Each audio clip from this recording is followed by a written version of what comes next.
नमस्कार। आज हम भगवत गीता के कुछ खास हिस्सों पर बात कर रहे हैं। हाँ, वो अंश जो जीवन, कर्तव्य और सच के बारे में सदियों पुराने संवाद का हिस्सा हैं। बिल्कुल। ये कुरुक्षेत्र के मैदान में अर्जुन के गहरे संकट और फिर श्री कृष्ण के दिए मार्गदर्शन से जुड़े हैं। और हमारा मकसद है इन श्लोकों से वो ज्ञान निकालना जो आज भी हमारे काम आ सके। सही। आत्मा क्या है, कर्म कैसे करें, मन शांत कैसे रहे, इन सब पर गीता क्या कहती है, हाँ, है ना? हाँ, इसी की गहराई में उतरते हैं। तो शुरुआत होती है युद्ध के मैदान से। अर्जुन सामने अपने ही रिश्तेदारों, गुरुओं को देखता है और एकदम हिल जाता है। हाँ, वो कांप उठता है, कहता है कि अपनों को मारकर राज करने का क्या फायदा। और फिर वो हथियार डाल देता है, कहता है मैं नहीं लड़ूंगा।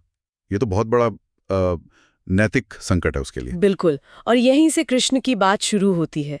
वो अर्जुन को पहले तो एक तरह से फटकारते हैं। हाँ, कहते हैं ये कैसी कमजोरी दिखा रहे हो, हृदय की तुच्छ दुर्बलता। सही। और फिर वो सबसे पहले आत्मा की सच्चाई बताते हैं। कहते हैं कि आत्मा तो अजर अमर है। वो न जन्म लेती है न मरती है। हाँ बिल्कुल। जैसे हम पुराने कपड़े बदल के नए पहनते, बस वैसे ही आत्मा शरीर बदलती है। ये समझना बहुत जरूरी है। अच्छा, ये बात कर्म करने के लिए एक तरह से नई नींव देती है। हाँ। तो फिर ये तो हुई आत्मा की बात, पर कर्म करने के बारे में कृष्ण क्या रास्ता दिखाते हैं? वो कर्म योग का जिक्र आता है बार बार। हाँ, कर्म योग। इसका सीधा सा मतलब है अपना जो भी कर्तव्य है, अपना काम, उसे पूरी लगन से करो। लेकिन फल की चिंता किए बिना। ये कैसे मुमकिन है? यही तो साधना है।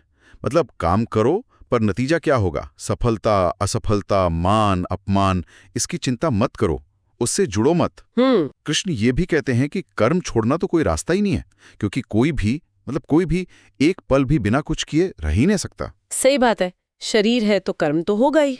बिल्कुल। और कर्म योग के अलावा वो ज्ञान का रास्ता भी बताते हैं, ध्यान का रास्ता भी। अलग अलग लोगों के लिए अलग अलग रास्ते हैं। हाँ, जैसे ज्ञान योग है, ध्यान योग है और भक्ति योग भी है।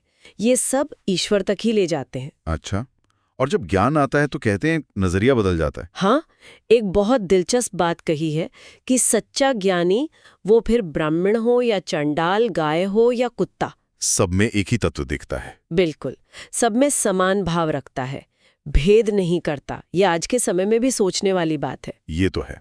अच्छा, तो ये सिर्फ कर्म या ज्ञान की बात नहीं हुई। ये दुनिया कैसे चलती है, इसकी सच्चाई, इस पर भी कुछ कहा है? हाँ जरूर। कृष्ण समझाते हैं कि ये जो पूरी दुनिया है, ये प्रकृति, ये 3 गुणों से चलती है। 3 गुण कौन से? सत्व, रजस और तमस। सत्व यानी अच्छाई, शांति, ज्ञान। रजस यानी कर्म, जुनून, इच्छा। और तमस मतलब अज्ञान, आलस्य, मोह। अच्छा, तो हम सब में ये गुण होते हैं? हाँ, अलग अलग मात्रा में। और यही हमारे स्वभाव को, हमारे कामों को और उन कामों के नतीजों को तय करते हैं। और कृष्ण खुद को क्या बताते हैं? वो कहते हैं कि वो ही हर चीज के स्रोत है।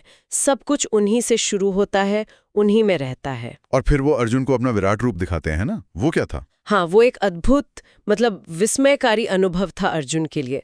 कृष्ण अपना वो रूप दिखाते हैं जिसमें पूरा ब्रह्मांड समाया हुआ है। सब कुछ एक साथ, देवता, जीव, सब। हाँ, उसे देखकर अर्जुन डर भी जाता है और हैरान भी रह जाता है। उसे ईश्वर की शक्ति का, उनकी सर्वव्यापकता का सीधा अनुभव होता है। उसके सारे शक दूर हो गए होंगे? हाँ, उसका भ्रम टूट जाता है।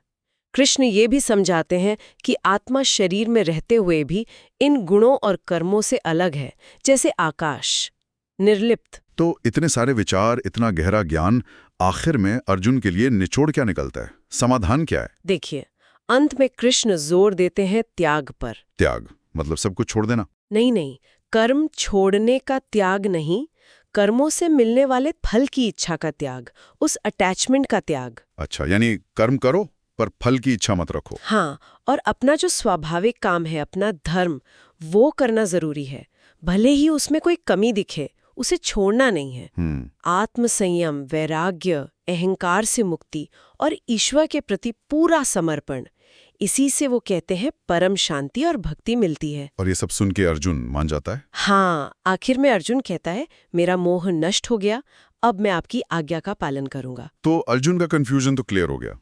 पर जो लोग आज ये सब सुन रहे हैं, उनके लिए क्या टेक अवे है?